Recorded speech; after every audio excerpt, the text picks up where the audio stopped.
ആകാശവാണി. നമസ്കാരം. വാർത്തകൾ വായിക്കുന്നത് അശ്വതി.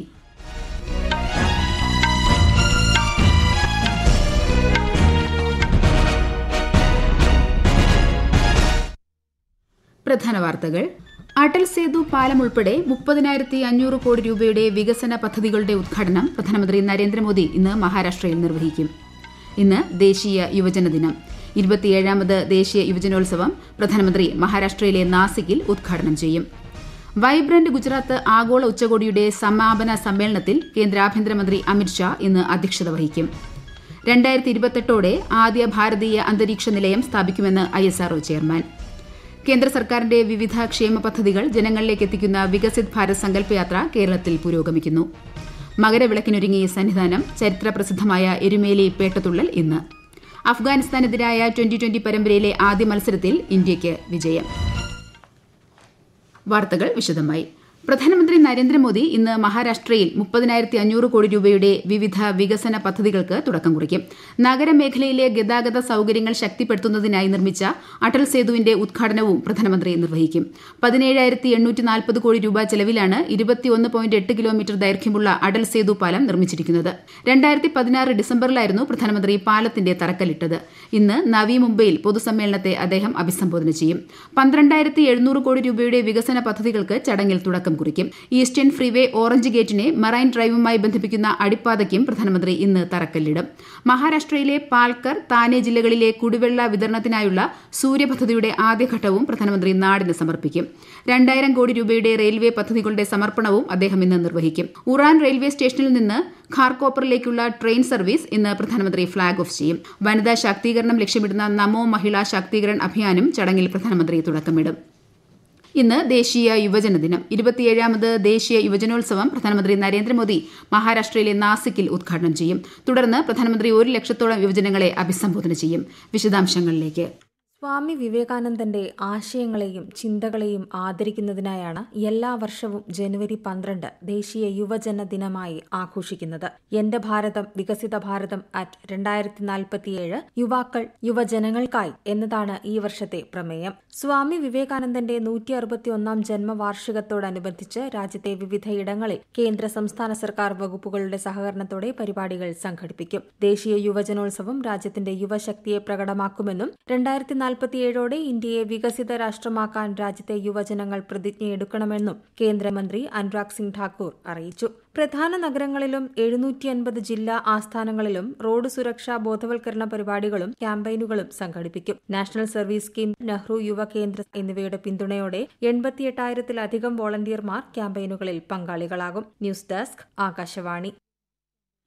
വൈബ്രന്റ് ഗുജറാത്ത് ഗ്ലോബൽ ഉച്ചകോടിയുടെ 10ാം പതിപ്പിന്റെ സമാപന സമ്മേളനത്തെ ഗാന്ധിനഗറിലെ മഹാത്മാ മന്ദിറിൽ കേന്ദ്ര ആഭ്യന്തരമന്ത്രി അമിത്ഷാ അഭിസംബോധന ചെയ്യും. ഉച്ചകോടിയുടെ അവസാന ദിവസമായ ഇന്ന് കേന്ദ്ര സഹമന്ത്രിമാരായ നാരായൺ റാണെ MSME കോൺക്ലേവിലും കിഷോർ കൌശൽ സർക്കുലർ എക്കണോമി സെമിനാറിലും പങ്കെടുക്കും. ഇതിനു പുറമെ ക്ലീൻ എനർജി, ഹരിത ഹൈഡ്രജൻ, നെറ്റ് സീറോ തുടങ്ങി വിവിധ വിഷയങ്ങളിൽ സെമിനാറുകളും വടക്കുകിഴക്കൻ മേഖലയുടെ വികസനം എന്ന വിഷയത്തിൽ സെമിനാറും നടക്കും.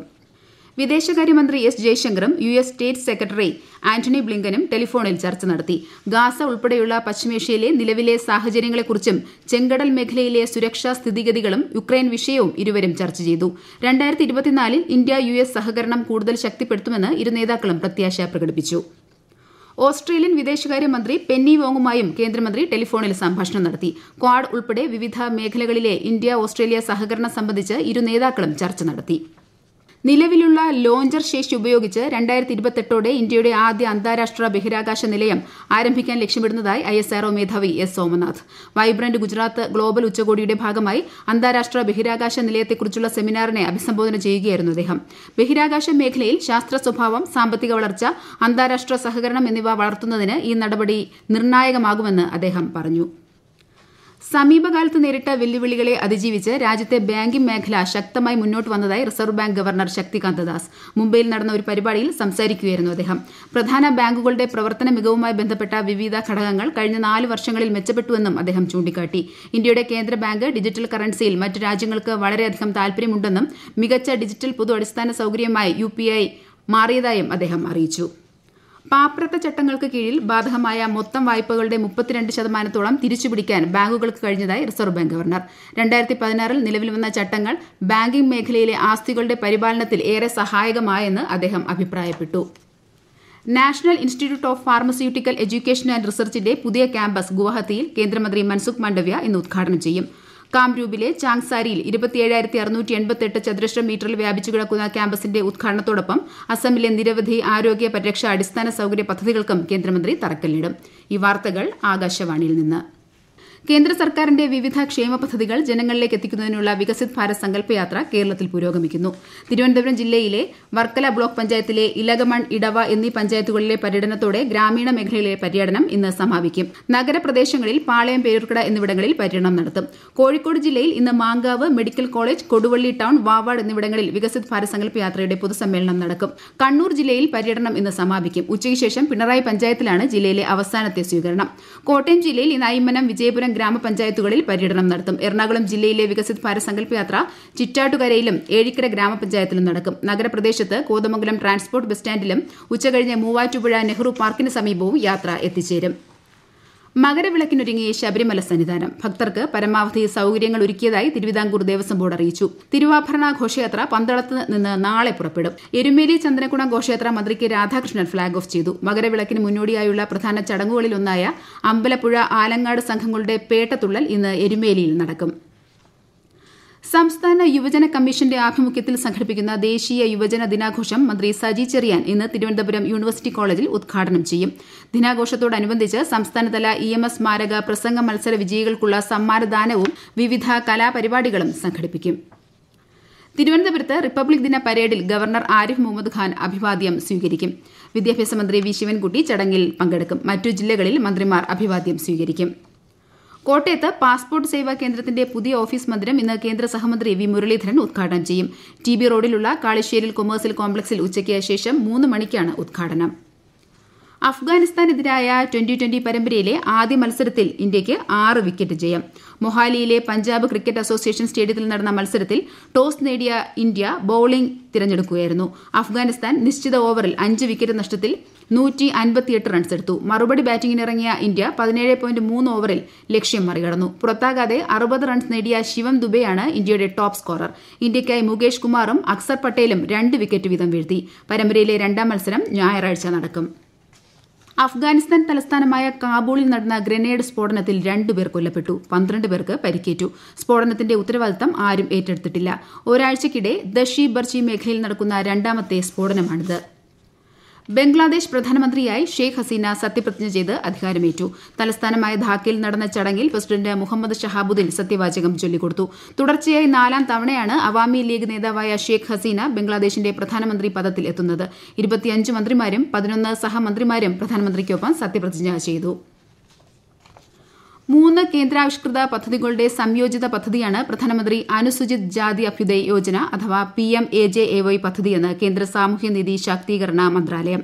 പ്രധാനമന്ത്രി ആദർശ് ഗ്രാം യോജന, പട്ടികജാതി ഉപപദ്ധതിക്കുള്ള പ്രത്യേക കേന്ദ്ര സഹായം, ബാബു ജഗ്ജീവൻ റാം ഛത്രവാസ് യോജന എന്നിവയാണ് പദ്ധതികൾ. പുതിയ സംരംഭങ്ങളിലൂടെ തൊഴിലവസരങ്ങൾ സൃഷ്ടിക്കുന്നതുവഴി പട്ടികജാതി വിഭാഗങ്ങളിലെ ദാരിദ്ര്യം കുറയ്ക്കുക എന്ന ലക്ഷ്യത്തോടെയാണ് 2021-22 മുതൽ പദ്ധതി നടപ്പാക്കുന്നതെന്ന് മന്ത്രാലയം പ്രസ്താവനയിൽ അറിയിച്ചു. അടുത്ത 4 ദിവസങ്ങളിൽ ഇന്ത്യയുടെ വടക്ക് പടിഞ്ഞാറൻ ഭാഗങ്ങളിൽ അതിശൈത്യം തുടരുമെന്ന് കേന്ദ്ര കാലാവസ്ഥാ വകുപ്പ് അറിയിച്ചു. പഞ്ചാബ്, ഹരിയാന, ഉത്തർപ്രദേശ് എന്നിവയുടെ ചില ഭാഗങ്ങളിലാണ് കനത്ത മൂടൽമഞ്ഞ് തുടരുമെന്ന് പ്രത്യേക അറിയിപ്പുള്ളത്. ഉത്തർപ്രദേശ്, ഹിമാചൽ പ്രദേശ്, ഉത്തരാഖണ്ഡ്, ബീഹാർ, പശ്ചിമ ബംഗാൾ, സിക്കിം, മധ്യപ്രദേശ് എന്നിവിടങ്ങളിൽ നാളെയും അസം, മേഘാലയ, മിസോറാം, ത്രിപുര എന്നിവിടങ്ങളിൽ അടുത്ത 4 ദിവസങ്ങളിലും മൂടൽമഞ്ഞ് തുടരും. പാർലമെന്റിന്റെ ബജറ്റ് സമ്മേളനം ഈ മാസം 31 ആരംഭിക്കും. അടുത്ത മാസം 9 വരെയാണ് സമ്മേളനം.